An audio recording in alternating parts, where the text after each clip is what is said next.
Asato ma sadgamaya tamaso ma jyotirgamaya mrityorma amritam gamaya. Om Shanti Shanti Shanti. Namaste and welcome to this 5-session series on fundamentals of Vedanta. Today we are going to discuss what is Vedanta. Vedanta is the essence of the Vedas. What are the Vedas? The Vedas are compendiums of knowledge. Let me put it in Vivekananda's words. Vedas, by the Vedas, no books are meant, but they are the treasury of spiritual laws discovered by different persons at different times. Elsewhere he says, the Vedas are actually the accumulated treasury of spiritual knowledge. The Vedas are actually compendiums of knowledge. So the Vedas come from the dhatu vid, which means to know. And they are the eternal laws of, spiritual laws of this universe, which were revealed in the minds of sages. In illumined minds, the divine revelations of these minds, these constitute what we call the Vedas. So not that the Vedas, somebody sat and wrote them, but they were revelations born in the minds of sages. And because they are revelations, the Vedas are considered apaurushaya, which means not created by the human mind. They are not creations or thought constructs. They are divine revelations which come into the minds of illumined sages. They are born of intuition, not of thought. So these came into the minds of rishis, and later on, much later, they were compiled together into the 4 Vedas. Who's a rishi? A rishi is a mantra drashta, or a seer of supersensory truth, one to whom the Vedas are revealed, knowledge is revealed, the eternal laws of the universe are revealed. He is a rishi. What is the difference between a philosopher and a rishi? A philosopher is one who knows by thinking, but a rishi is one who knows by intuition, by meditation. So this is the difference between a rishi, a knower of these truths, and a mere philosopher. These Vedas are very old. In fact, Indian scholars place the Rigved Samhita at 3000 BCE, which means more than 5000 years old. So these are very old scriptures, but the subject matter they deal with is very contemporary. What is the subject matter of the Vedas? The Vedas, and especially the Vedanta, the essence of the Vedas, is actually discussing consciousness. It is actually discussing the basic substratum of existence, the eternal changeless reality of this universe, Brahman. And this is the subject matter which makes it very contemporary, because today there's so much research going on consciousness. It's called consciousness studies. There are a number of departments of consciousness studies in many universities around the world. And you can say this Vedanta constitutes the oldest science of consciousness, which was indigenously developed and which dives into, actually penetrates into the heart of human consciousness and what they understood about the human being, about the existential reality of life. This is what we find in the Vedanta. The Vedanta, as the word goes, it says the end of the Vedas, but it is not necessarily the end of each Veda, but the essence of each Veda. And technically we define the Vedanta as Vedanta Nama Upanishad Pramanam Tad Upakarini Shariraka Sutradini, which means Vedanta is the evidence provided by the Upanishadic literature and supportive scriptures like Shariraka Sutras, which are the Brahma Sutras. Now, evidence regarding what? Regarding Brahman, regarding the ultimate reality of this universe, which is unchanging, which is of the nature of existence, consciousness, and bliss. About this reality, What is the evidence provided by the Vedic literature? That constitutes the Upanishads or the Vedanta.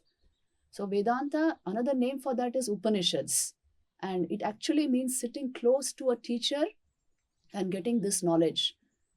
This is the way the Vedas were transmitted. It was entirely an oral tradition. And that is why the Vedas are also called Shruti, which means that which is heard from the mouth of the teacher.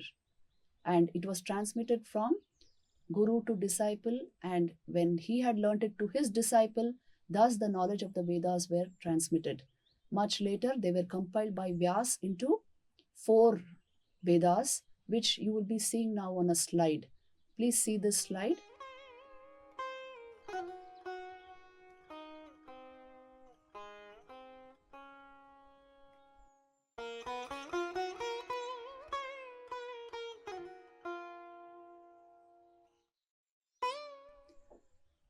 Here you can see each of the Vedas has 4 portions.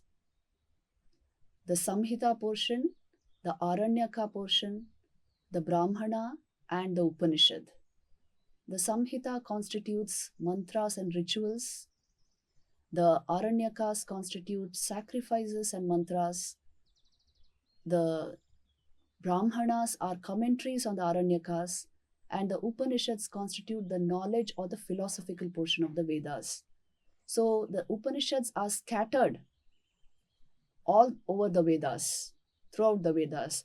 And this is how we find them. I would also like to show you the principal Upanishads or the major Upanishads. Please have a look at this slide.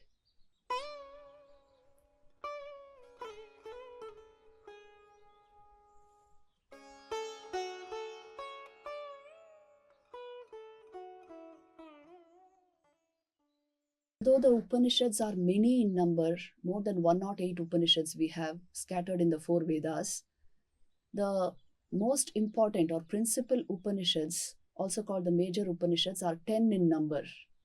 So these are those Upanishads which have been commented upon by Shankaracharya, the 8th century AD philosopher who established Advaita Vedanta. So he has commented extensively on these Upanishads, and that is why they are called the principal Upanishads. There are a number of minor Upanishads also. Now, what happened to this Vedic thought over the course of centuries? This Vedic thought gradually condensed into a number of philosophical systems, a number of philosophies. So by the time of 500 BCE till the time of 500 CE, it condensed into 6 philosophies. It crystallized into 6 philosophical systems, and these are what are called the Shad Darshanas. Shad means 6, Darshana means philosophy, but actually it means a window of insight into one aspect of truth. So this is how we find the Vedic thought crystallized into 6 philosophies. Please observe this slide.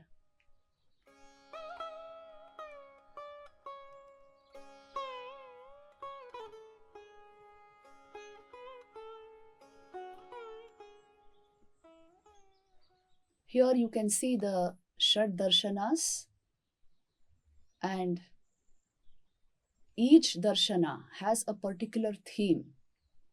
So you can say, like Nyaya Vaisheshika, Nyaya was more about logic. Each of these darshanas has one particular theme upon which a number of sutras are based. All of them were discovered, realized by rishis. And they have constructed this into a philosophical system, as it were. So Sankhya and Yoga are further related. Yoga is all about Yoganushasanam, attaining the state of yoga, the state of union with the Supreme through definite techniques, starting from mind management to transcending mind. Then you have the Purva Mimamsa and Uttar Mimamsa. Purva Mimamsa constitutes Dharma Jignasa primarily. That is the laws of righteous living, the laws of karma, how the karma kanda was performed at that time, the duties of man. And the most important part of the Shad Darshan is this, the last portion, what is called Uttar Mimamsa, which is actually also called Vedanta Darshan. It primarily deals with what is called Brahma Jignasa, inquiry into the real nature of Brahman, the ultimate reality of this universe. So this scripture, this portion of the philosophy is actually providing us a logical backup for the philosophy of the Upanishads. The primary scripture of Uttar Mimamsa is Brahma Sutras, which were composed by Badarayan, and they primarily deal with establishing the reality of Brahman as the ultimate truth of this universe. So the Upanishadic thought crystallized into all of these philosophies. The cream of these philosophies is, of course, the Brahma Sutras, and because primarily they are dealing with this ultimate reality that the Upanishads are speaking of, Brahma Jignasa, inquiry into the nature of Brahman. Now, what are the pre-qualifications to enter into Vedanta? We will just pay a little attention into this and enter into the heart of Vedanta straight away. A number of primary qualifications were recommended in order to understand, grasp, and intuit the purport or the meaning, the import of the Upanishadic passages. So this is classified under what is called Sadhan Chatushtay, which means a fourfold discipline which was expected of the pupil who came to learn the Upanishad from the Guru. So the first of these qualifications is what is called Vivek. The second is Vairagya. The third is a group of 6 qualities called Shat Sampatti. And the fourth is Mumukshutvam. Vivek is, as we know, it is philosophical discrimination, discriminating between the real and the unreal. Vairagya is the ability to stick to what we have known to be real, to bring our entire energy into realizing what we have known to be real. The Shat Sampatti includes a group of 6 qualities, 6 virtues, which are very important for Vedantic knowledge. The first of this is Shama, which means deep calmness of mind, Dhamma, control of the senses, Uparati, turning the mind inwards, not allowing it to flow with the senses.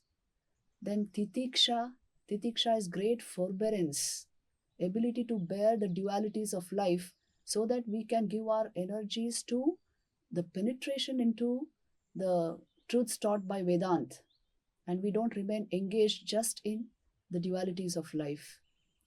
The fifth important one is Shraddha.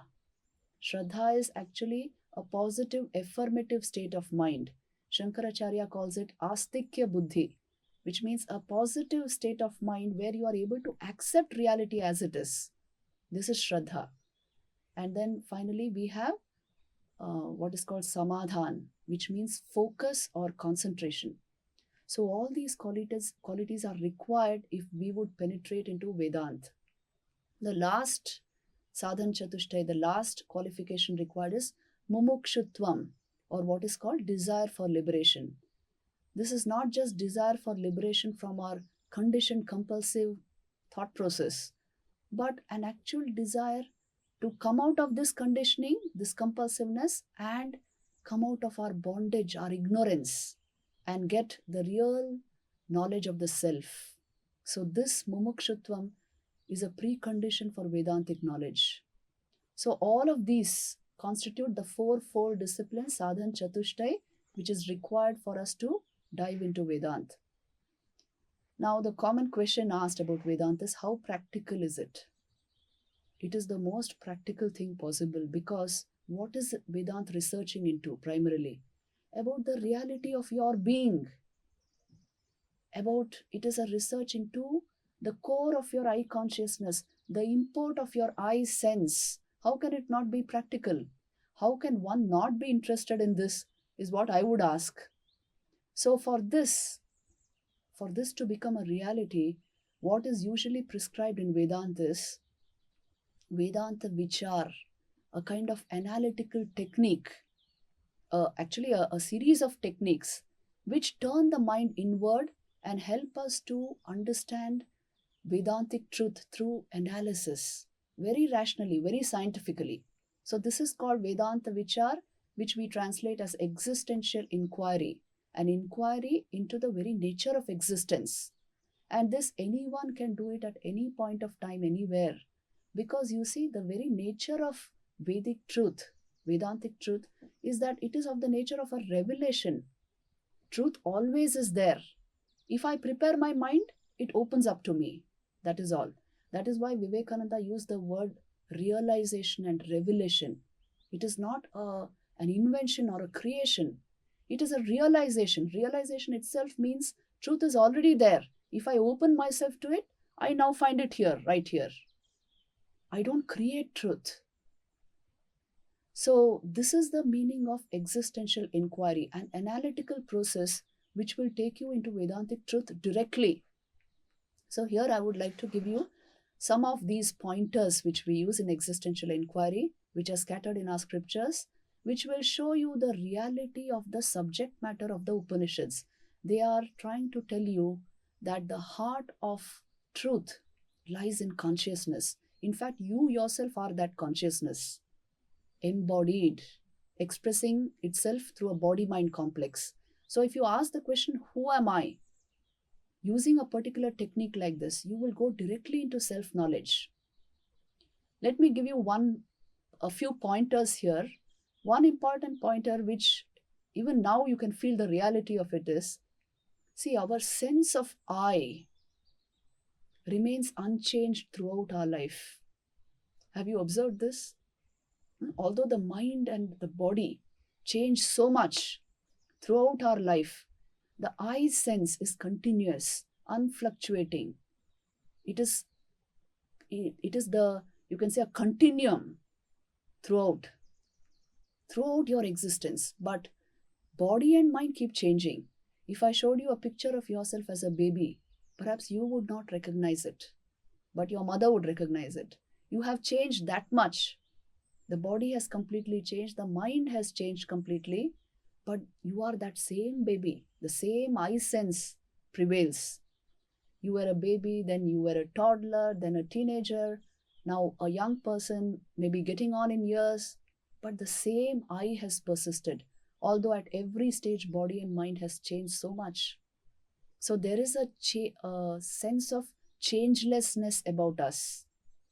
There is a sense of continuity about us.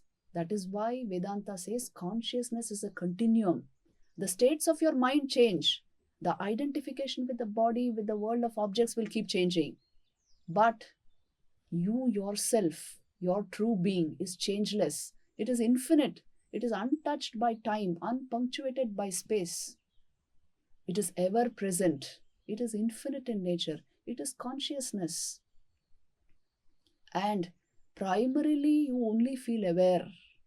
Have you noticed this fact about this I sense? See, how do we understand the import of this I? You are always aware.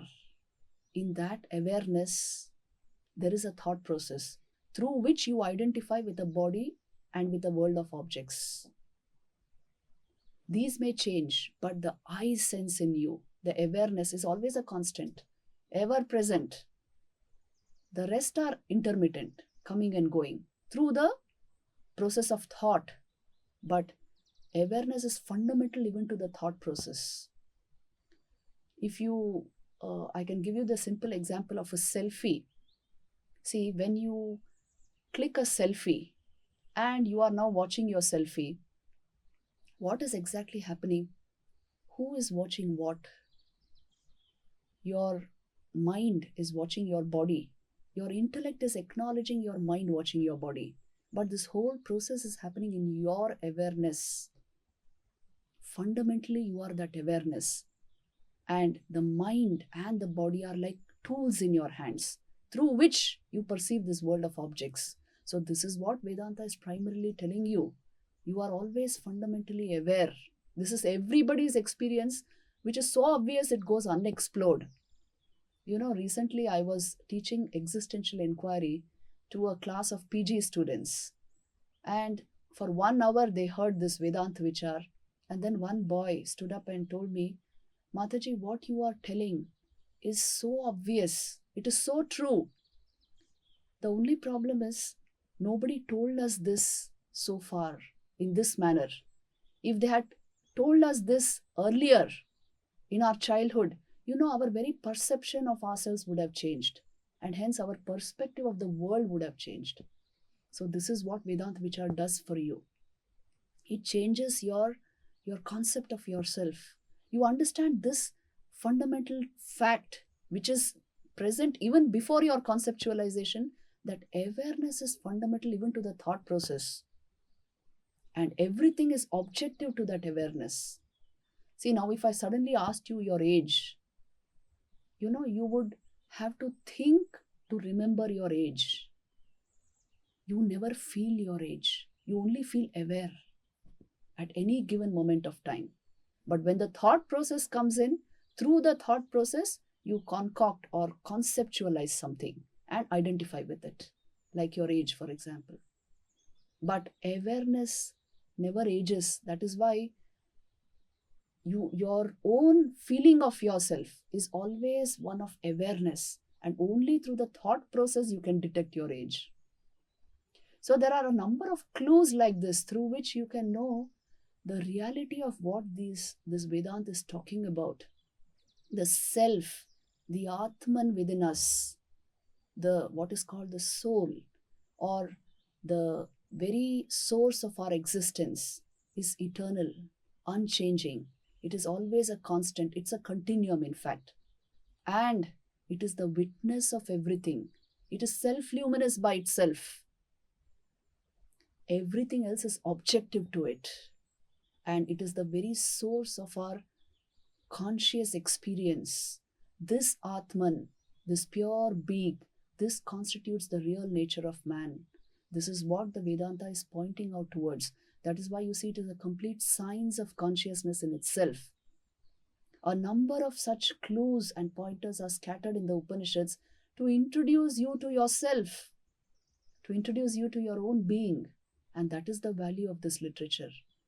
Let me give you one more important pointer. See, you are aware of the objective world. Look around you, you are aware of the objects in your room. You are aware of yourself being present in this room. You are aware of this body, isn't it? If I raise my hand, I am aware that I have raised my hand. I am aware of the thoughts in my mind, but it's not the other way around. The objects in my room are not aware of me. I raised my hand, I am aware of the hand. My hand is not aware of me. My thoughts are not aware of me, which means awareness belongs to me, the subject, which is quite apart from object. And all these are objects in my experience. It includes the world of objects, my body, as well as my mind. See, just now we are thinking Vedanta. You are aware of the thoughts in your mind. Your thoughts are not aware of you, which means awareness belongs to the subject, I, and everything else is objective to my experience. How we manage to mix up these two is a real puzzle. But this is our existential experience at any given point of time. You are the perfect witness of the presence of thought, of the absence of thought, of the presence of objects, of the absence of objects. You are the witness of your identifications. You are the witness of the absence of identification.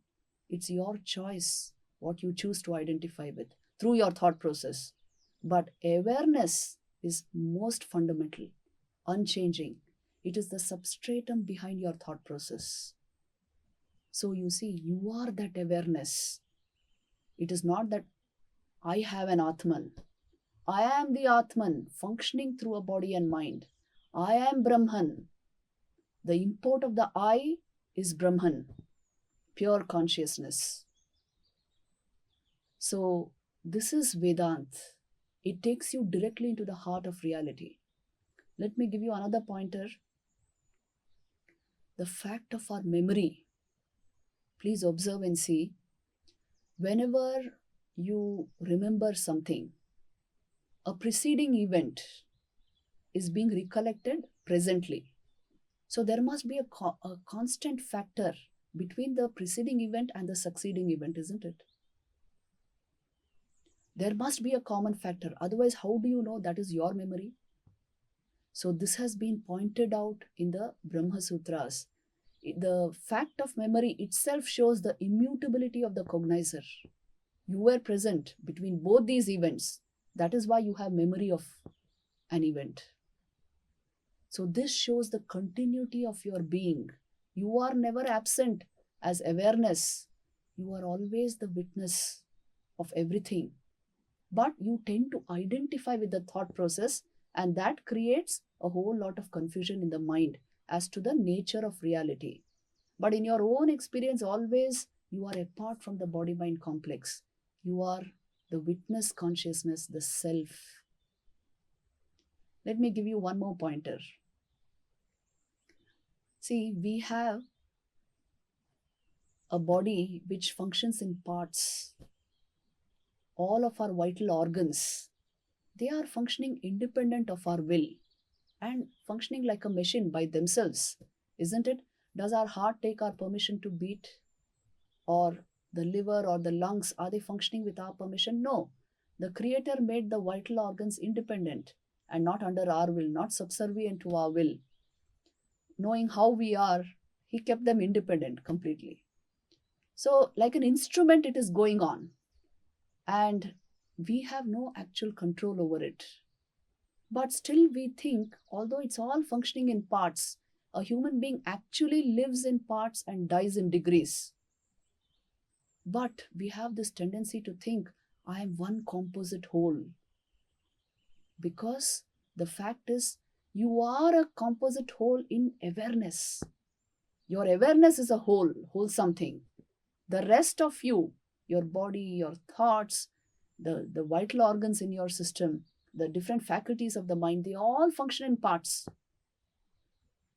So the actual wholeness, the sense of continuity within us is only contributed by consciousness, pure awareness, which is the Atman. That is why you feel you are a composite whole. And you don't feel like you are in parts. So this is another huge pointer. Finally, let me give you this another important pointer or clue from the Mandukya Upanishad, which we will be dwelling upon as we go on in these sessions.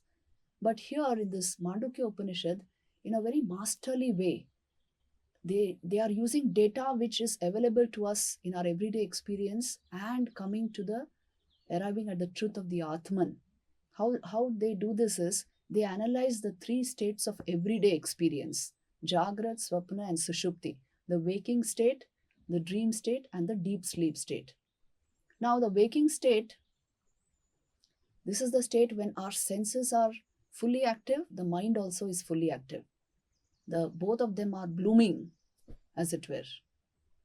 And the waker experiences the world of objects through an active mind and active senses.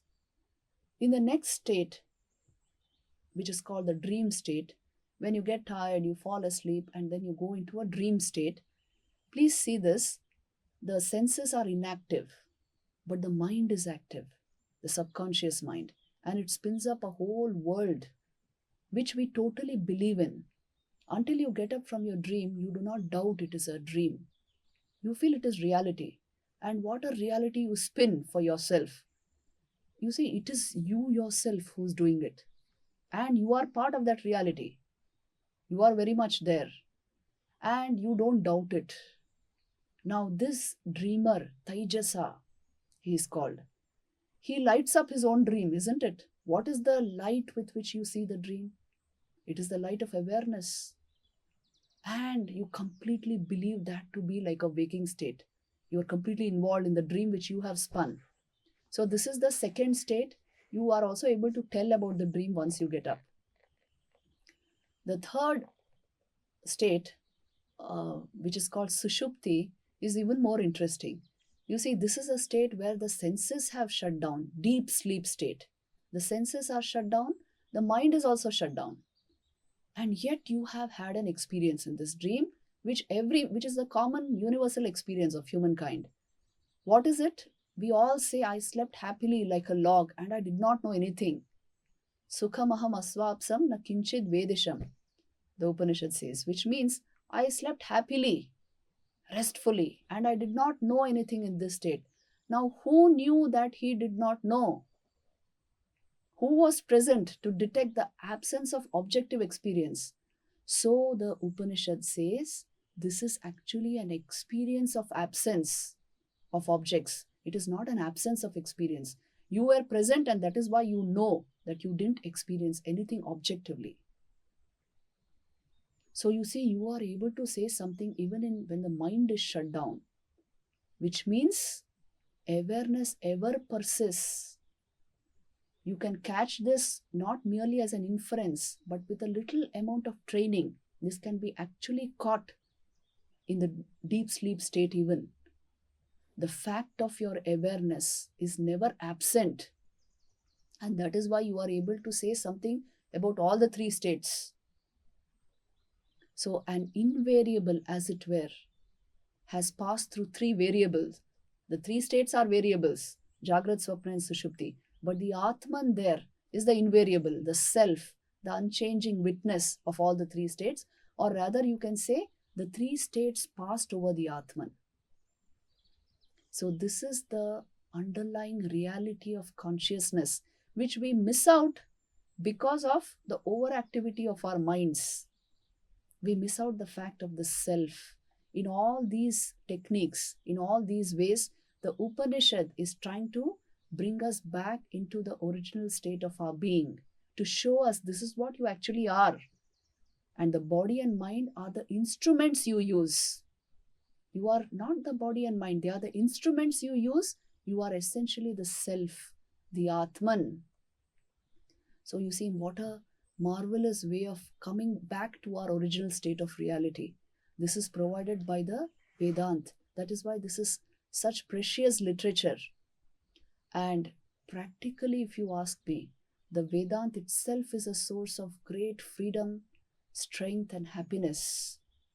It is the source of freedom because it makes you free from existential bondage. Vivekananda used to say, freedom is the watchword of the Upanishads. Not just freedom, it is not giving you the kind of freedom which youngsters today understand, the freedom of the senses. It is freedom from the senses itself. It is freedom from the conditioned, compulsive mind. It is freedom from bondage and ignorance. It ushers you into the state of complete liberation of mind. This is the spiritual freedom which the Vedanta gives you. It gives you immense strength. You are empowered from within. Once you know you are the unchanging principle of consciousness, you know how beautifully you can handle the body-mind complex without identification. The body and mind definitely belong to us. It belongs to me, but I am not the body and mind. It gives you this sense. So it empowers you, strengthens you from within. Vivekananda used to say, the Upanishads are the infinite mine of strength, and in them lies strength enough to invigorate the whole world. So this is the glory of the Upanishads, and they give you a taste of pure bliss, real happiness, not the synthetic joys of the senses, which are made up in order to keep the mind engaged. This is original joy streaming out from within, because it is the joy born of consciousness. At some point, we will all understand this, that happiness is nothing but an exponential function of your awareness. And the more aware you are from within, the more happy you will be, obviously. Collectively, Vedanta has brought to us the inclusive vision of unity of all existence, because this is what is perceived as a result of Vedantic understanding, Vedantic realization. You perceive the oneness of all existence. That is why we had principles like Vasudhaiva Kutumbakam, the world is one family, Yatra Vishwam Bhavati Ekanidam, Mahanarayan Upanishad, the whole world is nestled in one nest, as it were. It gives us this all-inclusive vision of one family, as it were. All of humankind is one family. So this equality, unity, oneness of existence is directly related to the perception of this unitary consciousness, what is called Brahman in the Upanishads. And This is actually the source of values. When you see oneness everywhere, you actually tend to see yourself in the other person. And thus begins values. So it is far reaching, the effect, the implications of the Vedanta philosophy. Finally, let me conclude by saying it is also very modern and appealing to the scientific mind. What do we call modern today? That which is pan-human, trans-ethnic, universal, scientific, and all-inclusive. All of these factors are present in Vedanta. It is pan-human. It is a science of consciousness. It is trans-ethnic. It is universal. It is all-inclusive, and it's scientific. So the more we are able to grasp it and penetrate into it, the more we elevate human life. This is the power of Vedanta. I would like to end this session here. Om Shanti Shanti Shanti. Peace, peace, peace.